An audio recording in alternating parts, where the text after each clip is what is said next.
सामाजिक कार्यात नेहमीच अग्रेसर असणारे महादेव कोगनुरे यांचे चिरंजीव लक्ष्मीकांत कोगनुरे यांच्या वाढदिवसानिमित्त एल्गुलवार प्रशालेतील दिव्यांग विद्यार्थ्यांना मिष्टान्न भोजन देऊन साजरा करण्यात आला। आपण आपल्या वाढदिवसाच्या निमित्त लाखो रुपये खर्च करून वेगवेगळ्या पद्धतीने वाढदिवस साजरा करतो, पण लक्ष्मीकांत कोगनुरे या तरुणाने आपला वाढदिवस दिव्यांग मुलांच्या बरोबर साजरा केला।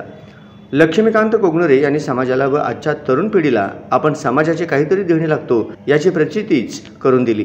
एकीकडे आजचा युवक आपल्या वाढदिवसाच्या निमित्ताने विनाकारण फटाके, बँड, केक याच्यामध्ये लाखो रुपयाचे उधळण करून वाढदिवस साजरा करतो, पण लक्ष्मीकांत कोगनुरे यांनी असे न करता अनाथ व मतिमंद मुलांच्या बरोबर वाढदिवस साजरा केला। दिव्यांग विद्यार्थ्यांना मिष्टान्न भोजन देऊन लक्ष्मीकांत कोगनुरे यांनी सर्वांचे आभार मानून आशीर्वाद घेतला। या प्रसंगी दिव्यांग विद्यार्थ्यांचा आनंद द्विगुणित केला।